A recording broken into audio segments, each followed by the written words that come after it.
The title I gave to this prophetic dream is The Coming Dimensional Shift. I received this dream back in November 2014.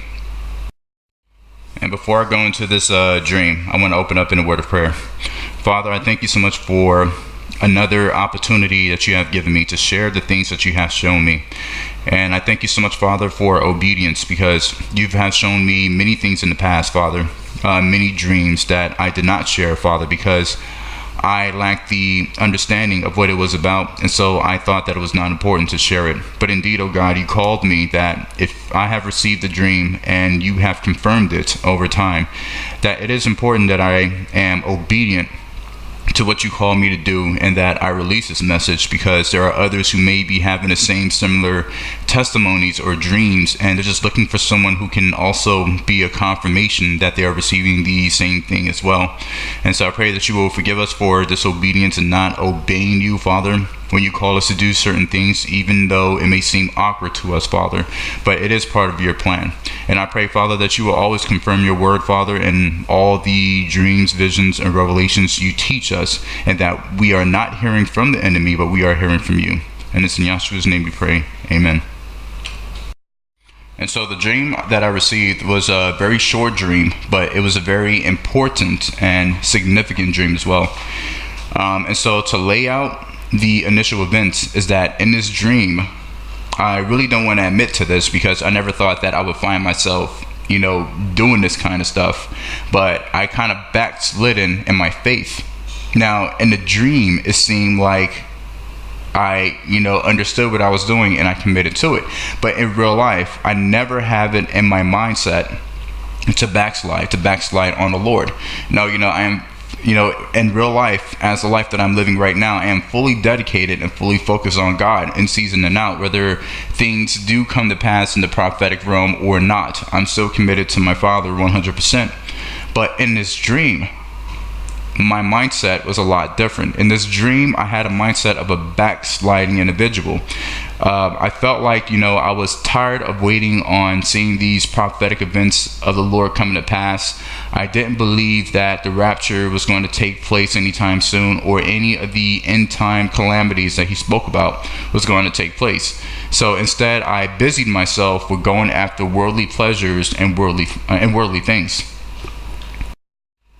And so while I was in the dream, the scenery that I'm gonna lay out to you next is that I go from being in the world, living out pleasures in the world and just doing whatever I wanted to do, to being in a place that was outdoors. It was kind of like a medieval setting where there was I was like in this little valley, and then there was like these grass trees around me, and I was with a group of people. Now, I was not taken back in time to the medieval times, but it was a current time.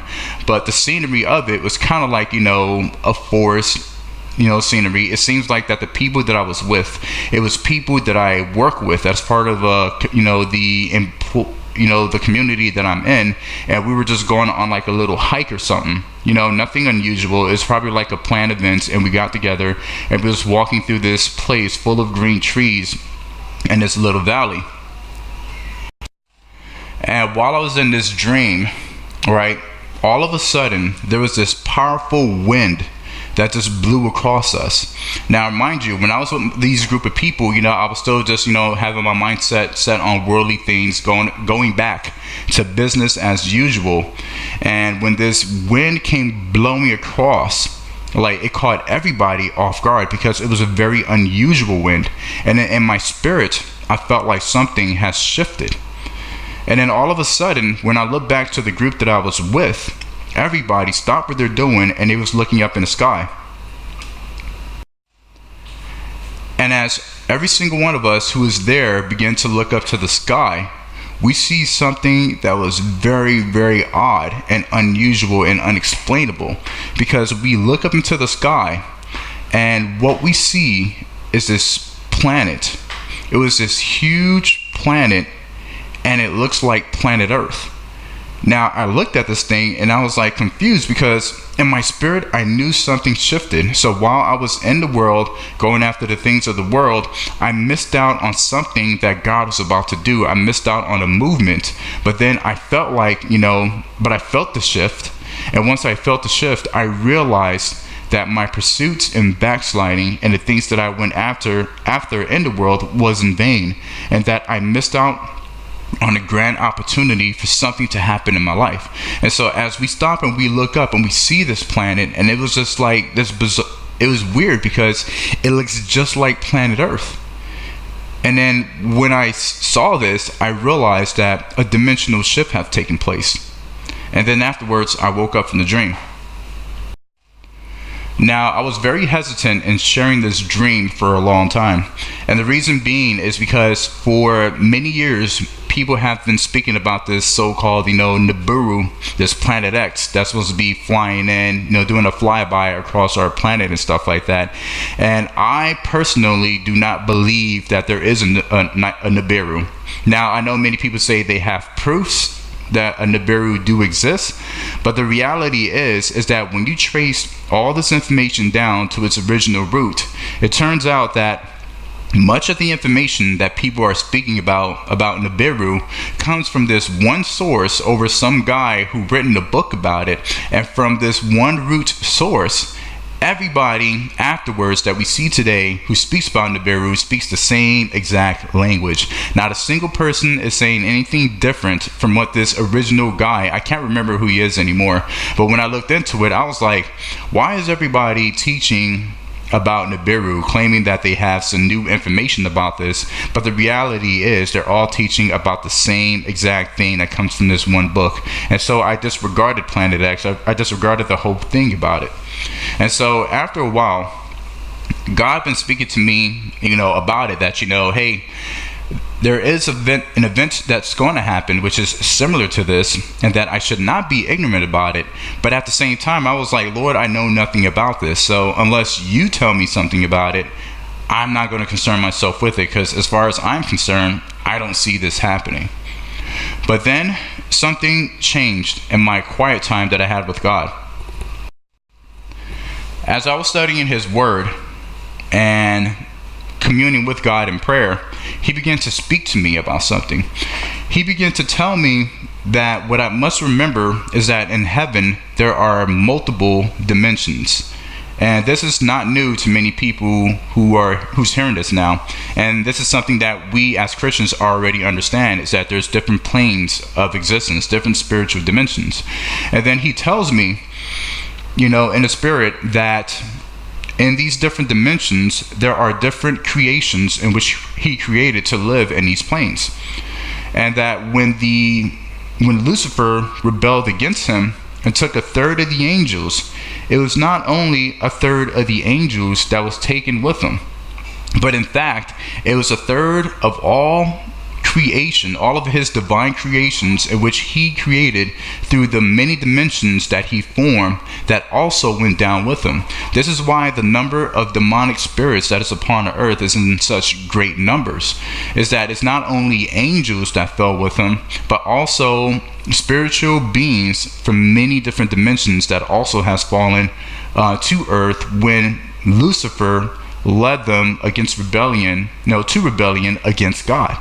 And so now in the future, the Lord is going to remove the veil. And what He means by the removing of the veil is that there's going to be this shift that's going to take place, where I'm not too sure how many dimensions, but it could be all the dimensions, and that all these different dimensions are going to combine. And when these dimensions combine, we're going to see clearly exactly what has been operating behind the scenes.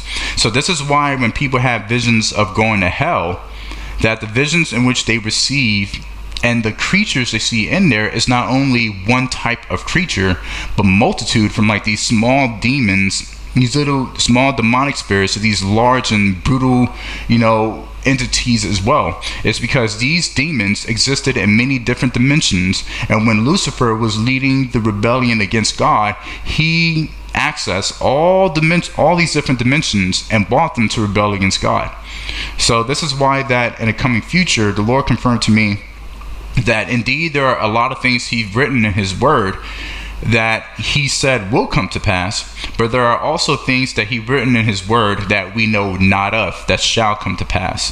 Things in the spiritual realm in which we do not have the privilege of knowing, because it is not set for us to know these things, but rather to focus on the salvation of God and leading others to Christ. And so in the future, there's going to be a lot of unexplained things that will take place, and that the things that will take place will involve this combining of dimensions, where these entities from these various dimensions indeed is going to come upon earth, and who knows what's going to happen then.